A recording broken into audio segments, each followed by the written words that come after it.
Hey y'all, Nacho here. Well, it's time for the end now. Unfrantic Fanfic 9. This one isn't very long, just wanted to,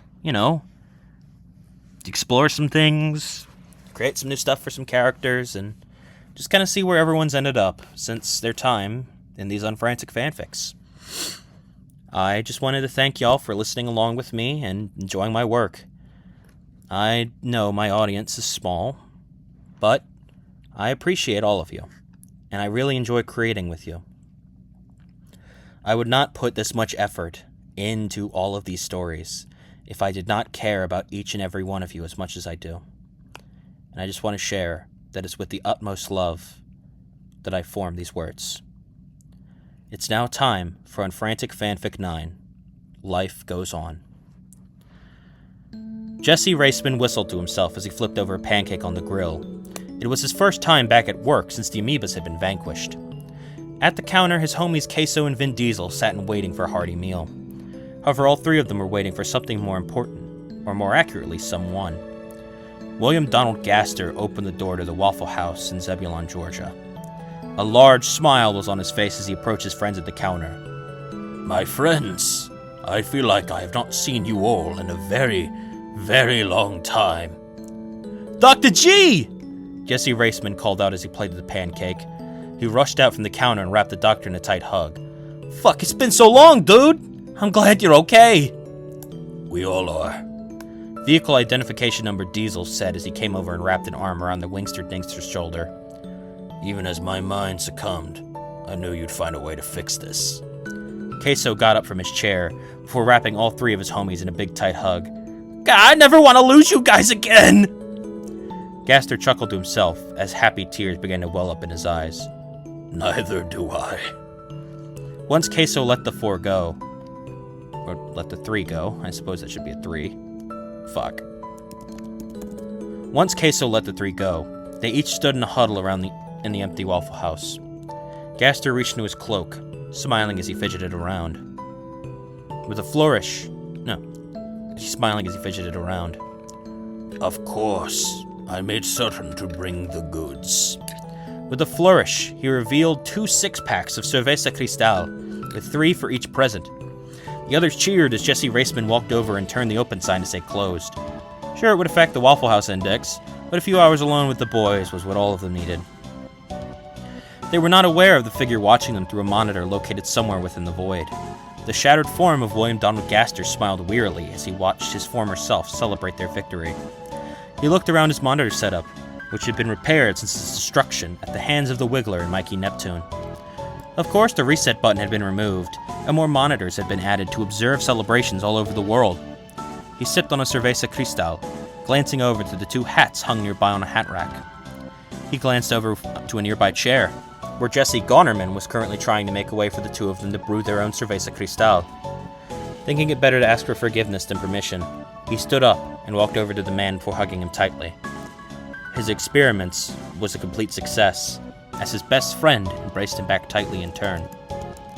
Neither of them noticed, as one of the monitors shifted to display an ornate, Japanese-styled building in the heart of Paris.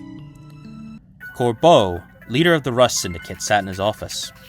Ever since the citizens of Paris had woken up from the diseased states, he and his organization had been working on an overdrive to try and fix any complications from the shadows. Currently, he was writing up a contract to lend out some money to a local rat-run restaurant to afford the lease on their building since they had lacked customers for a month. His ace Pokemon Scolipede was curled up in a massive dog bed in the corner of the room. He was interrupted as the elevator doors in front of his desk opened, and his right-hand man Philippe walked out. "Boss, we got a couple of folks here to see you. They don't have an appointment, but they seem important." Without looking up from his paperwork, Corbeau responded. "Send them in. I'll hear what they got to say." Philippe nodded and got back on the elevator, heading downstairs to the building's lobby. Only a minute later, the elevator opened once more to reveal a golden-haired man in fashionable leather clothing, and a Mewtwo in a white business suit with a green furred tail. Giorno walked slightly ahead of his associate, approaching the desk. "Greetings. We're Giorno Giovanna and Ginto Brando, leaders of Passione and Team Genesis. I'm hoping this is a friendly visit?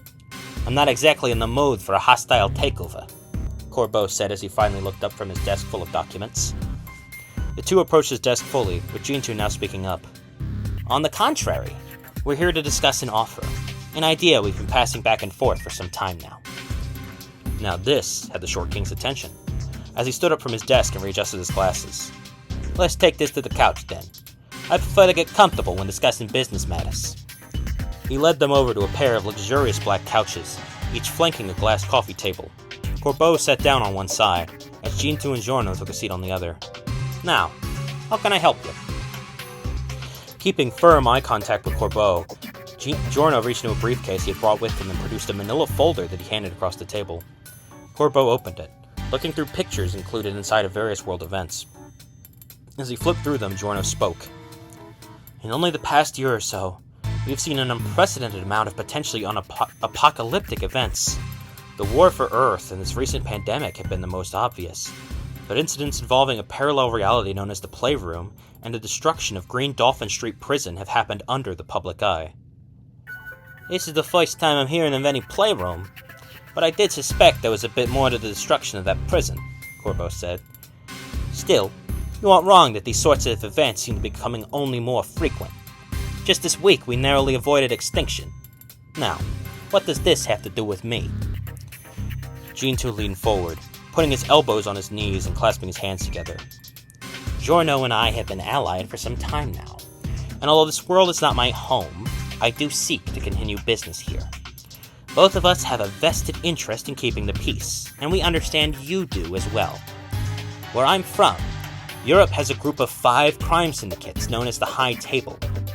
They serve to keep the peace in a sense by pooling their resources to combat any criminal elements that get too far out of line. We're looking to suggest a joint venture between our organizations, one to keep an eye on things that the powers that be either can't or won't. Silence filled the room as Corbeau closed his eyes. He thought over things for some time before sitting back up. I'm open to an alliance, but I may need a bit more convincing.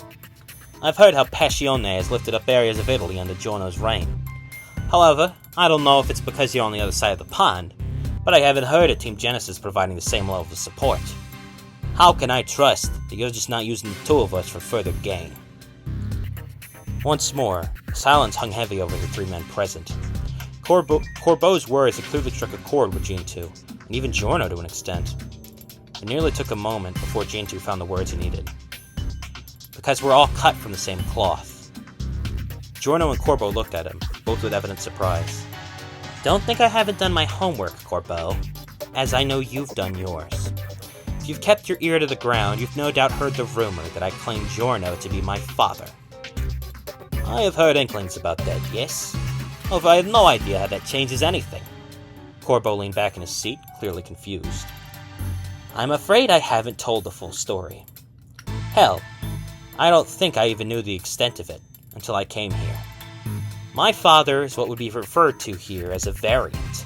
Someone with the competing traits of 2 sources. Half of his soul and mind was that of Giorno Giovanna, but the rest? None other than Giovanni, leader of Team Rocket. This caused Corbeau to noticeably jolt up, remembering his time raised by the Cantonian gang leader, who taught him most of what he knew about the criminal landscape. Then, you surely... Gene2 nodded him solemnly, all while Giorno watched on in slight confusion and curiosity. Yes, I am aware you have connections to him, connections similar to mine. I've looked into how you run this ship, Corbeau. While you'll have to trust my word on this, I'm certain that our methods and means of control are similar in nature and intent. My team is a family to me, one I would never abandon just for the pursuit of power. It was then that Giorno finally spoke. I think I see your point. Unintentionally, we've all been brought together by the same man, one 2 of us have never even met. He turned to Corbeau, giving a soft smile. I don't know how much my word is worth to you, but ever since my first meeting with Gene2, I've never sensed any intention of betrayal. He carries a noble soul, just as you and I do. Fine. I hate how complicated all this family stuff is, but fine, Corbeau said, sounding a tad crabby but visibly easing up. But we aren't going with any of that high table crap. Sounds like we're lording over the people or something. If we're going with a name, I won't have it sounding like we're kings. A smile crossed Giorno's face, until an idea came to mind. Then how about the low table? Plain and simple, but keeps the original idea. Corbeau nodded. I like it, I'm in. He leaned back. Now fully relaxed, he draped one knee over the other. Now, are we gonna draft any paperwork? Some kind of charter or something? I'm already buried up to my knees in this stuff, so if we are, let's make it quick. I'm afraid not, Gene-2 shook his head. I'm sure we've all got some cleanup to do now that things are getting back to normal. How about we meet up in a couple weeks, once we're all less busy? One of my capos fancies a restaurant in Napoli called Libecchio. How about we meet there at the end of the month? Any meeting goes easier over a hot meal. The other two nodded as they stood up. Some firm handshakes were exchanged as Corbeau went back to his desk. Giorno let him keep the manila folder, which included both the other leaders' phone numbers. We'll be in touch, Giorno stated warmly, before he and Gene-2 both took their leave on the elevator they came in on. Once they had certainly left, Corbeau opened the manila folder and looked over the pair's phone numbers, cracking a genuine smile as he pulled out his phone and set up a pair of new contacts. Blistering snow came down sideways in the Antarctic night as a wandering warrior braids its cold. Fighting through the frigid wasteland, Foghorn Leghorn, the barnyard Bruschetta, rode along on his trusty steed Heatran. The Pokemon's molten body was the only source of warmth or light for miles, but even she was struggling slightly to trudge through the cold. The pair had been exploring the frozen waste for nearly a week now, having avoided contact with the Bazingonic plague entirely by sheer luck. The chicken, Rooster that is, squinted as he tried to peer through the snow. Ahead of them he saw an icy monolith that contained something red and black within its confines. Gently, he tugged on Heatran's reins. Whoa, boy, I said whoa! Looks like we found our target, though he's in a bit of a pickle. Heatran turned towards the icicle, stomping towards it as Deadpool's frozen form became visible. Though, it'd be a little more accurate to say he's in a popsicle. He stared down at Heatran, who stared back at him, with the only response being the howling wind. That's a joke, son, a joke! Bah, whatever. Open that bad boy up, but don't let him free. Heatran opened his maw, blasting out a low-powered flamethrower as she slowly melted the ice. She made sure to avoid the merc with a mouth, unaware of his healing factor. The minute that his head were freed, the two were shocked that Deadpool suddenly jolted back to awareness. He took a long and drawn-out breath, like it was the first oxygen he had had in months. Wow! Now that is a breath of fresh air. Feels like drinking sink water at 3 in the fucking morning. He looked down at Foghorn and Heatran. Both of them stared back at him, trying to look slightly stern. Hey, do you guys think you could de-ice my hands next? My ass itches real bad, and it's a little hard to reach right now. I say, I'm not de-icing nothing until you talk. He spoke stoically, reaching into his pocket and pulling out the baggie containing the golden bullet. Tell me, is this yours? Now don't lie or nothing. I may be a rooster, but I ain't no bird brain. He squinted at the bullet, the eyes on his mask shifting to show his expression. Looks like one of mine. Though I don't know exactly. Maybe a psycho, but even I ain't sadistic enough to keep track of all my shots. Where'd you find it? I found this here bullet lodged in the body of a good friend of mine, he stated plainly. A snowman named Olaf. One I'm certain you murdered in cold blood. Oh, I see what you did there, Deadpool chuckled. Cold blood? Because he's a snowman? You know? Just shut up and tell me if you did it or not, Foghorn yelled, his voice echoing around the icy expanse. I'm not here for jokes or gags. Of course, giant cartoon chicken. You're here to be Mr. Macho and lecture mean old Deadpool on how much of a dick he is. Yeah, I killed him. It wasn't personal or nothing. It's rare I kill folks for free. Rarer still if I've got to buy airfare to get to them. Seriously, buying plane tickets isn't cheap. I'm not just made of money. Foghorn sighed and murmured to himself as Deadpool rambled on, though his comment was audible to Heatran. Now I know this guy's dangerous, but I didn't expect him to be some loudmouth schnook. He looked back up at Deadpool, meeting his gaze and interrupting his rambling. So you're saying you was hired to do it? Wait. So you're saying you was hired to do it? Mm-hmm. I'm the merc with the mouth, not the serial killer who just so happens to talk a lot. Look, I'm guessing you want revenge or something, but I ain't the guy you're looking for. He looked away from Foghorn, trying to give the impression he was thinking hard. But if you let me out of here, I'd be more than willing to squeal. Fine, Foghorn said as he crossed his wings. But you talk first. I ain't letting you out until I hear the whole story. Deadpool enthusiastically nodded, excited to finally be free of his frozen prison. Right, so the guy's name was... He paused, thinking over the details of the hit. Oddly enough, he couldn't remember the guy's name. He tried thinking harder, but doing so only led to his head hurting more. It wasn't a natural feeling of pain, though, as it quickly developed into a searing migraine that caused him to groan out loudly. Gah! Fuck! Look, man, I don't know what's going on. For some reason, I just can't remember. Like I probably fucked with my head or something. Now, I say, do you think I'm an idiot?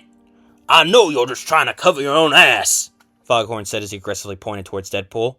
No, I swear I'm telling the truth here, he said nervously, still trying to fight the pain. Look, I remember some details, but not much. The contract came in an unmarked package, showed up on my doorstep one day without an explanation. Don't know how the hell he found my address. Met the guy shortly after at a fancy restaurant in Manhattan. Said something about Olav having found out a little too much about his company. Wanted me to make it look like an accident. Even gave me the idea to piss on his wife and blame it on someone else. After that, all I remember is going to collect the cash and getting hit with a bright light after he gave me the dough. Foghorn sat on Heatran, legs crossed as he took in Deadpool's words. Well, you ain't lying, I can tell. You ain't lying now, I can tell that. Too many details to come up with on the spot. Still, I'm sure you know I ain't exactly happy you framed me for pissing on my friend's wife. Look, pal, I wouldn't be happy either, but a paycheck's a paycheck. Now, are you gonna get me out? I think I've got icicles in places where they really, really shouldn't be. He shivered a little, trying to look more empathetic in an attempt to convince Foghorn. Being an honorable man, Foghorn held up his end of the deal and gestured to Heatran to start melting the ice. Boy, I'll get you to the nearest port, he said as Heatran slumped over to the ice and started pressing her body against it. Her internal temperature started to rapidly melt it until Deadpool could finally move again. But I'll take you no further. You gotta find your own way home. I've been in worse scrapes, Deadpool said as he popped his neck, feeling sore and tight from months of not moving. Still, thanks for the assist. Hopefully this'll teach you to think before you sign that dotted line, Foghorn said as Deadpool fully stepped out of the ice, stretching a bit. Or else, you might end up somewhere that someone can't save you from. Now come on, boy. Stay close to Heatran, or else you might be permafrosted. Foghorn climbed back on his steed, as Deadpool stayed close behind. The three ventured back the way the Bushido came, braving the Antarctic wastes once again, as they all dreamed of reaching warmer weather once more. While the Swiss Alps were not as cold, they certainly were just as treacherous. Monte Rosa stood high above the plains below, daring any who'd attempt its summit. One unlikely adventurer, though, dared at some of its most isolated peaks. Clad in blue attire with yellow accents, a disheveled-looking man climbed slowly up the slopes while clutching a package under his arm. A badge on his thick jacket displayed the logo of the Amazol Corporation, the smiley Rotom displayed on it contrasting his pained grimace. He cursed to himself about how his company needs to establish some sort of drone service up these mountains and save others the pain of this dreadful climb. Hours after he began his ascent, he reached his destination. A modest wooden cabin sat defiant against the ice and stone of the rest of the mountain. Smoke rose from a cobblestone chimney as the windows gave off the soft glow of firelight. Weakly he knocked on the door. It didn't take long for the door to open in response. At first only a crack, but eventually all the way.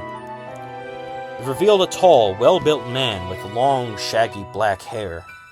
He looked even more unkempt and disheveled than the employee, with heavy stubble under his pale face. Despite his intimidating appearance, the livery boy was first to speak. Package for Bruschetta Radioso? I didn't order a damn package, Bruschetta grumbled out. I don't even have an address. How the hell did you find me? Sir, I'm not paid to ask questions. I'm just paid to deliver packages. Are you going to take it, or should I just leave it here? Reluctantly, Bruschetta took the package and set it inside. He was about to shut the door on the man, but a small, nagging voice in the back of his mind convinced him to open it. Come in for a bit. I've got some hot cocoa brewing. Hope crossed the delivery boy's face before he looked away. I'm sorry, but I can't. I've already used my federally mandated break for the day. Thank you for the offer, though. Have an amazing day. He said the last part like he was being held at gunpoint. Before Bruschetta could protest, the delivery boy turned away and started to hurry back the way he came. He grunted in disapproval before shutting the door and taking the package to an armchair. He sat by the fire. He grunted in disapproval before shutting the door and taking the package to an armchair that sat near the fireplace. For years now, he'd been living alone in the safe house, trying to stay away from the influence of Passione and taking odd jobs here and there just to make ends meet. Still, he'd never so much as sent a letter in this time, so he was trying not to panic about how his address was found. He opened the package carefully, only to be surprised to find a large wad of euros with a letter stuck under them. Bruschetta opened the letter, reading it carefully to himself. So my skills are needed in America. He murmured to himself as he continued along, only for shock to ring through his body as he saw what was being asked of him. $40 million? And all I have to do is whack off some common thief? Oh, that arrow must be the one sought by the boss. He set the letter down, lifting the wad of euros in his hand and inspecting it. It totaled 100,000 euros exactly, enough to keep him fed and housed for 2 years. Part of him wanted to take the money and ignore the call to action, but that part of him wasn't the one that was fed up with living in a shack. Determination coursing through his veins for the first time in years, he packed a heavy bag with clothes and supplies before putting out the fireplace. Bruschetta set out down the mountain, taking the same path the delivery boy did as he sought out the nearest airport. On the other side of the world, in the far-off land of Japanifornia, Phoenix Wright crashed on the couch in the lobby of the courtroom that he knew so well. After so many trials and tribulations, the Wright & Co. law firm was finally flourishing. The trial he had just been through had been one of his most strenuous and tense. He was finally ready to put it behind him. He smiled weakly as his client, Pastor Judd Duplessis,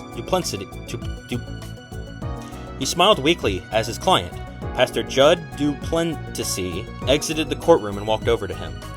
Mr. Wright, thank you so much for everything, he said happily as he shook the attorney's hand. Just doing my job, he said with a sincere smile. Hope life can go back to normal for you soon. I'm sorry you had to go through all this. I'm sure things will, thanks to you. God bless you, Mr. Wright. Judd let go of his hand and bowed his head slightly before leaving. Shortly after him came the detective of the case, Benoit Blanc, who had been called in due to the case's impossible-seeming murder. The detective didn't say much, just tipping his hat to the ace attorney before leaving the same way Judd did. Before Phoenix could fully relax, maybe even nod off, his apprentice Apollo Justice rushed over to him. The young lawyer had been watching the entire trial from the gallery, taking notes on how Phoenix conducted himself. Mr. Wright, that was incredible! I genuinely have no idea how you managed to piece that all together! Bashfully, Phoenix ruffled the back of his head. Well, I'm mostly lucky that I had that detective in my corner. That guy was sharper than I gave him credit for. Give yourself a little bit more credit, man. Half the crowd sounded like they wanted to crucify the defendant when you first came in. Now they're cheering for him. That's an accomplishment and a half. Apollo sat down next to him, taking up the space where he was about to lay down. Well, thanks, he said, though his tone showed he didn't quite believe in himself. How about we go get some grub and head back to the office? Thankfully, Father Judd had the decency to pay half up front, so we won't rack up the company card or anything. He pushed himself up, dusting off his blazer as Apollo stood up with him. Together, the two defense attorneys left the courtroom, Wright truly satisfied with the turnabout his life had taken since that fateful day where he met his new friend Percy. As the sun set on Japanifornia, night had fully fallen on the state of Ohio. The lights of Toledo shone defiantly against the dark, and the city was just as awake as ever. Deep within the city streets, Giuseppe's bar was absolutely swinging. After all the trouble the people of Earth had gone through over the past few months, overcoming near certain death was certainly a reason to celebrate. As such, Scott the Waz had decided to do something he hadn't done in a long time. Host a party. He rented out Giuseppe's for an evening, and invited all of his friends and colleagues to participate in a night of drinking and merriment. On the main stage of the establishment, Murdoch and the gorillas provided live music that set the mood for the celebration. Mr. Money sat alongside them, playing his mandolin passionately.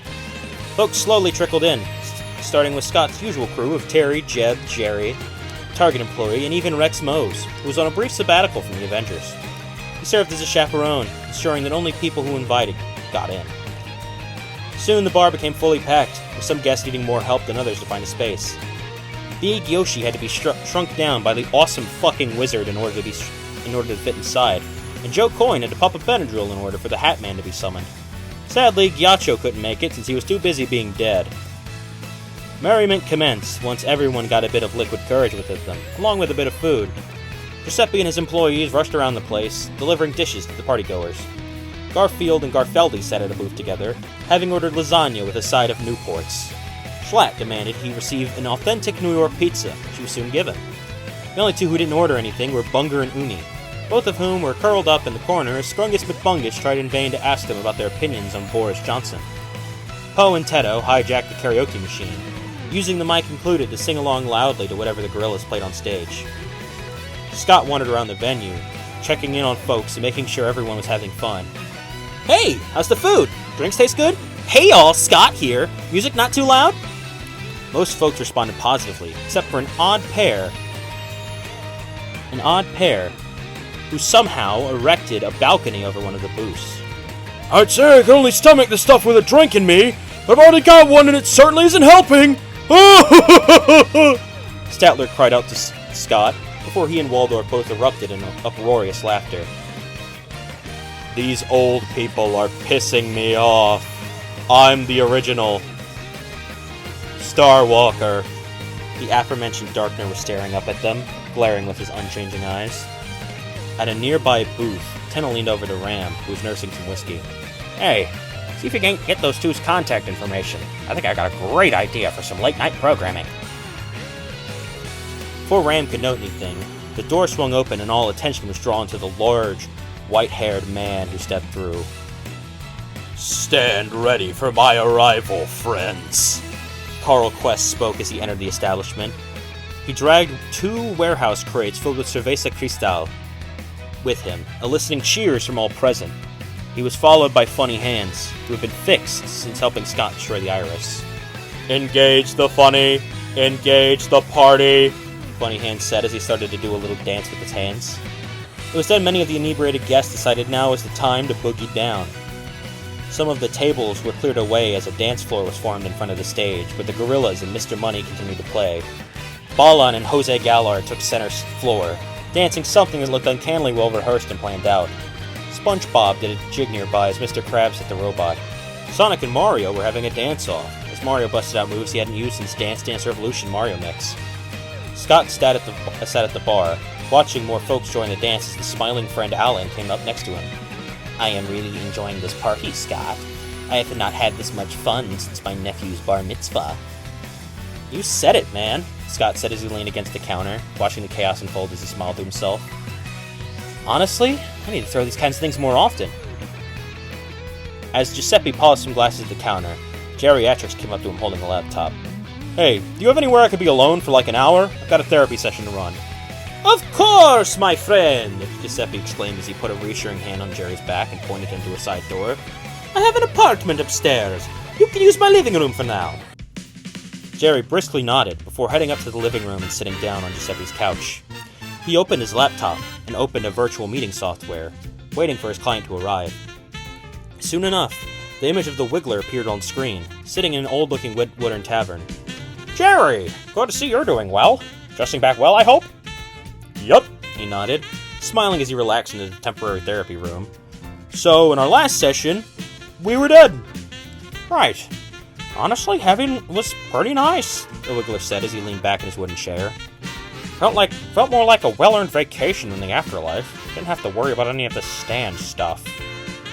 These robes are comfy too. No, those robes are comfy too. I might pick some up and wear them to work every now and again. Speaking of stand stuff, found out my stand is still intact. The Wiggler held his tongue, not wanting to debate Jerry again about how the newspaper stand he'd yoinked off a street corner wasn't the same thing as the sort of stand he spoke of. Right. Glad to hear that, man. Anyways, I'm sorry I couldn't make it to Scott's party. I would have loved to come, but I'm in a bit of a pickle here. Barely able to hop on the call. Service is terrible around here. Leaning forward, Jerry stroked his mustache as the Wiggler moved his camera around the tavern to show his current predicament. I see. You living out of a medieval times now? I wish. At least then I could get some of that good soup.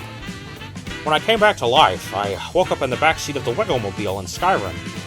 I tried taking the main roads, but I popped the tire and had to stop in a small town.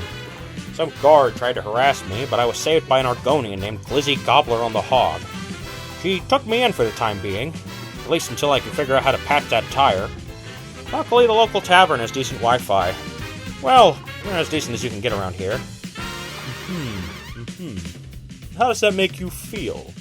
Jerry therapized, nodding along with what the Wiggler said. Stressed, terrified, hungry. I don't know how to describe how much of a pain in the ass this has been. He let out a loud sigh, setting the laptop down on the table and slumping back in a chair. But the worst part to me is that I know this whole Sheldon virus thing isn't going to be the end of it. Give it a few days and some other crisis will break out. Be it big, be it small, the world's just going to keep throwing shit at us. Any bets on where it'll happen? Jerry said as he pulled out his clipboard, finally taking notes on the session that was already well underway. He let out another drawn-out sigh. If I'm lucky, hopefully far away from here or the Mushroom Kingdom. Maybe I could finally stay out of one of these things for once. Sure enough, over 500 miles away, in New York City's LaGuardia Airport, a chance meeting was about to occur. Leon Kennedy stepped off a plane and into the airport's terminal. For once, though, he wasn't here on any official business. Instead, his organization mandated that he take a vacation, as he'd been working himself to the bone. That didn't mean he wasn't here for a reason, though, as he was hoping to find where Tallahassee ended up after his death and potential revival. Still, his first priority was finding some food, as he found himself rather hungry after the fight. Leon walked through the airport's halls, looking over the array of restaurants. His attention was soon caught, not by the promise of delectable food, but by a bizarrely dressed man sitting at a cafe. He was dressed in a long purple coat with green and gold accents, with a similarly colored hat. The man had just closed the laptop, quietly putting it back in his bag. Recognizing him, Leon decided to approach. Well, if it isn't the star of the Speedwagon Foundation, what brings you to New York? Jotaro Kujo looked over to Leon, recognizing him in turn. The two of them had never worked together in person, but due to previous collaborations between the Speedwagon Foundation and Stars, they were at least aware of each other.